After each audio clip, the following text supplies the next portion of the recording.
किसी ने कहा कि उसमें एक इन्होंने सीन दिखाना था जिसमें नेकी और बदी की कश्मकश थी, तो उसमें ब्लैक एंड व्हाइट फिल्म थी वैसे वो, तो एक कुत्ता चाह रहे थे कि ढूंढना जो आधा काला और आधा सफेद हो और उससे एक आदमी की हो।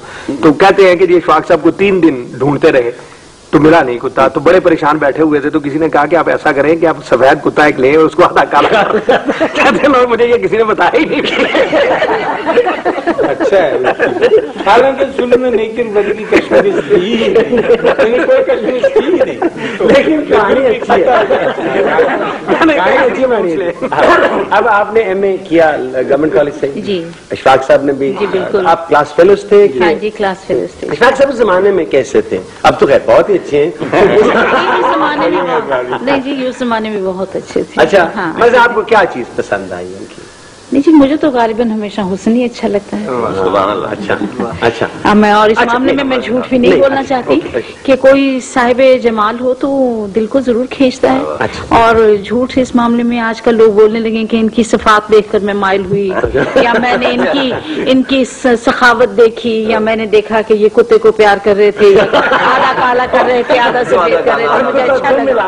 और खैर बात कीजिए जो इन्होंने मिसाल दी कि इसकी ये जंग में शरीक थे, ऐसी कोई बात नहीं। आते जाते नशिस्त बरखास्त चलते अच्छे कपड़ों में अच्छे लगते थे, नजर को अच्छे लगते थे तो अच्छे लगते। अच्छा, गुफ्तगू ऐसे करते थे तब भी? गुफ्तगू इससे खूबसूरत करते थे, इससे खूबसूरत करते थे। हाँ जी, ये तो अब गुफ्तगू तो इनकी और तरह की हो गई है ना। पहले इनकी ये शर्त होती थी कि कोई भी शख्स इनके पास बैठता तो फिर उठ नहीं सकता। अच्छा, ये इनकी और फसाहत और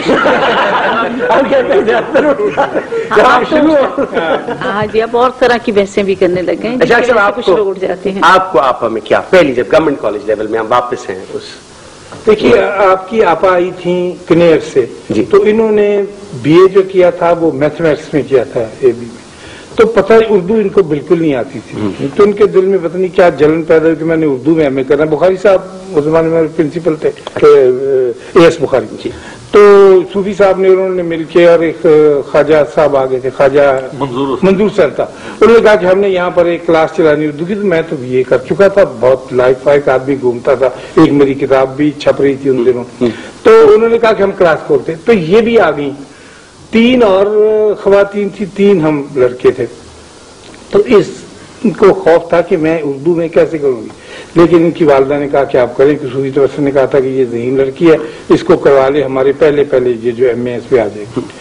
तो मैंने ये देखा कि एक लड़की जिसको जो हमदर्दी को हमदर्दी लिखती है और ख्वाहिशमंद की मीम हे से पहले आ जाती है, इसको इमला नहीं आती, तो ये किस तरह से पास होगी। लेकिन खैर पढ़ना शुरू किया।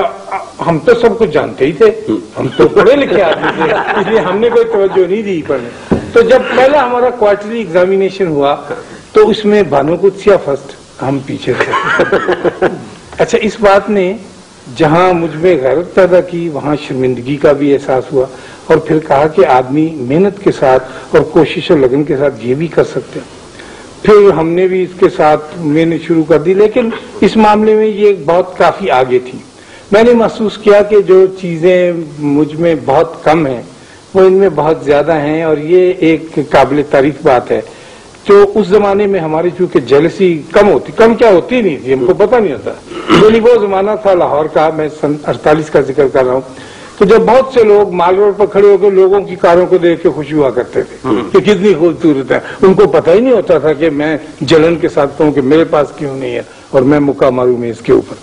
तो हमने इनको देखा तो इनमें ये सारी खूबियों को जब नुमाया पाया तो फिर मैंने कहा मुझ में तो ये खूबियां पैदा नहीं हो सकती, तो क्यों ना इन खूबियों को उठाकर घर ले चले। ठीक है। तो फिर इनसे दरखास्त की कि मैं नहीं बन सकता ऐसा कमाल का आदमी, आप हमारे साथ चले। अब इशफाक साहब की उस जमाने में जब ये सिलसिला हुआ और इन ख्वाहिश जाहिर की कि आप खर्चे, इनकी तनख्वाह वगैरह को गाड़ी शाड़ी उन्होंने को नए करोला शरोला लेके को या मोटरसाइकिल बड़ी आला किस्म की लेके वहाँ जी। उस जमाने में लड़कियां मोहब्बत में गिरफ्तार हो जाती थी और मर्द भी हो जाया करते थे, जो कि आजकल रिवाज नहीं रहा। आज जब लड़की मोहब्बत करना चाहती है तो वो पहले जरूर देखती है कि ये साइकिल पर तो नहीं आता। नहीं, बड़ी बेइज्जती होती है, बड़ा अनकंफर्टेबल होता है साइकिल। हाँ, बस जो कुछ भी है, अब कुछ और कंसिडरेशंस भी हमारे जमाने में नहीं होती थी। ये साइकिल पर आते थे, साइकिल पर जाते थे, मुझे साइकिल पे बुरे भी नहीं लगते थे। शायद आज मैं अपनी किसी भांजी भतीजी मैं हाथ छोड़ के साइकिल चला रही अच्छा, ये भी अदा आपको पसंद थी? ये नहीं मैंने देखा जी। अच्छा, ये इश्यू आपके ज़हन में नहीं था कि घर जाएंगे तो क्या खाएंगे, क्या कपड़े कैसे होंगे वगैरह वगैरह? गालिबन मेरे दिमाग में तो आज भी ये कंसिडरेशन नहीं है। अब इशफाक साहब को कुछ जहेज वगैरह के जहेज बात होता है कि आदमी का पैसे ना हो तो वो भी सोचता है कि उधर से कोई माल शाल आएगा तो वो। लेकिन हम दोनों फकीर आदमी थे, फकीर ही रहे हैं और अल्लाह ने चाहा तो ऐसे ही चले जाएंगे। और कोई हमें जो कंसिडरेशन हम दोनों मियाँ बीवी को है ना जी, गालिबन शहर में किसी और को नहीं। अब आपने लिखना कब शुरू, कॉलेज से शुरू किया? क्योंकि उसका तो हमदर्दी भी आपकी। नहीं जी, मैं उससे भी बहुत 10, 12, 15 साल पहले मेरा ख्याल लिखने का सिरा गालिबन इधर उधर नहीं मान सकती। अच्छा। बड़े अरसे से लिख रही थी, लेकिन जिस तरह हम सभी लिखते हैं। अच्छा। कभी डायरी लिख ली, कभी 2 शेर लिख लिए, कभी थोड़ा सा ड्रामा लिख लिया, लेकिन सन 50 से मैं बाकायदगी से लिख रही हूँ। अच्छा, पहला अफसाना मेरा सन 50 में छपा। हाँ जी। और उससे पहले मैंने लिखना अंग्रेजी में शुरू किया था। अच्छा। पाकिस्तान टाइम्स में पहला मजमून छपा था आर-मैन के नाम से। अच्छा। लेकिन फिर पता नहीं मुझे अंग्रेजी आई नहीं, फिर शायद वो मुझे नहीं आई या उर्दू भी नहीं आई, तो फिर आहिस्ता आहिस्ता मुझे समझ आ गई। उस जमाने 50s की ये उस वक्त मूवमेंट में, उस दिन मैं इंतजार हुसैन, वो भी आपकी इंतजार हुसैन साहब तारीफ कर रहे थे जी कि नए अफसाने दिखा। 50s की लिटरेरी मूवमेंट क्या थी यहाँ? कोई थी? कहते हैं कि बड़े धड़े बने हुए थे। इशफाक साहब, आपके बारे में क्रिटिकल सवाल ये है कि आपने भी अपना फलसफा चेंज किया है ओवर द इयर्स। वो कहते हैं कि आप सूफियाना जो रंग आप में आया है, ये कोई लेटर डेवलपमेंट है, कोई अर्लियर डेवलपमेंट? मुमकिन है, ये लोग ठीक कहते हैं, लेकिन मेरा पहला अफसाना गडरिया था जी। अगर उसको फरोल के देखें तो उसमें भी स्ट्रीक्स शायद सूफीज्म के नजर आएंगे, क्रिटिक्स बता सकते हैं। अच्छा। तो लेकिन ये मुझे पसंद रहा, ये सूफी लोर जो जिसे कहते हैं, ये झुकाव उस तरफ। यानी इसकी बात मैं वजाहत कर दूं खातिन हज़रात कि खुदा न खास्ता मैं खुद सूफी नहीं हूँ। बहुत से लोगों को ये धोखा हो जाता है कि ये बड़ा नेक आदमी, चूंकि नेकी की चीजें लिखता है तो सूफियों का जिक्र करता है, बाबों का जिक्र करता है, तो ये खुद भी बाबा होगा, ये खुद भी नेक आदमी होगा। चूंकि इसने मनचले का सौदा लिखा है, इसलिए ये खुद भी एक बड़ा भला आदमी है या सूफी है। हरगिज ऐसी खुदा न खास्ता कोई बात नहीं। मैं तो लिखने वाला आदमी हूँ। मर्द को खुदा से विसाल का शौक रोज़े अज़ल से रहा है सर, लेकिन हम औरतें क्या करें?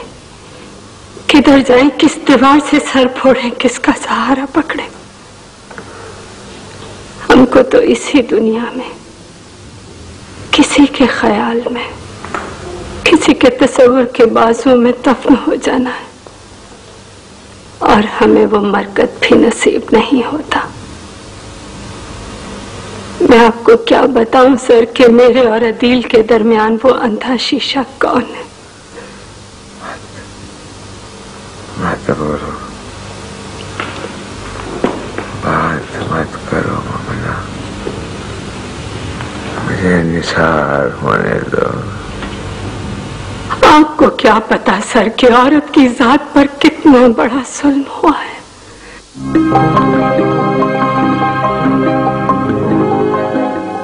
मैं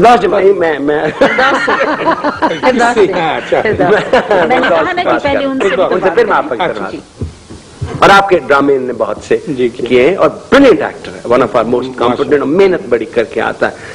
रिएक्ट करो जी to some of the place जो इशफाक साहब ने पहले तारीफ की बात, ताकि इशफाक साहब बड़े रिलैक्स हो जाए।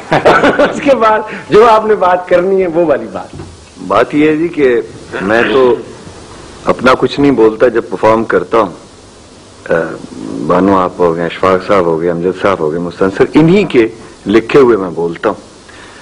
और जहां तक इशफाक साहब को और बानो आपा का ताल्लुक है, यहाँ पे जो लिखने वाले हैं, जो ड्रामा निगार हमारे जो टीवी पे लिखने वाले हैं, मैं समझता हूँ कि हमारा ये दोनों जो शख्सियतें हैं, ये हमारा असासा है।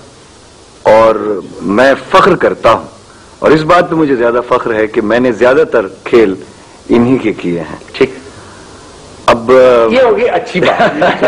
सर बदन सेट कर, तो आप याद हमने कहा कि बदन पहले कैम करना होता है, मजबूत करना। और ये इसमें कोई एग्जेजरेशन नहीं है, बल्कि ये फैक्ट है। अब आपा से तो मैं सिर्फ यही कह सकता हूँ कि आपा का तो मैं ज्यादा मद्दाह हूँ उनकी तहरीरों, उनके ड्रामों का, जो मैंने कैरेक्टर्स किए हैं।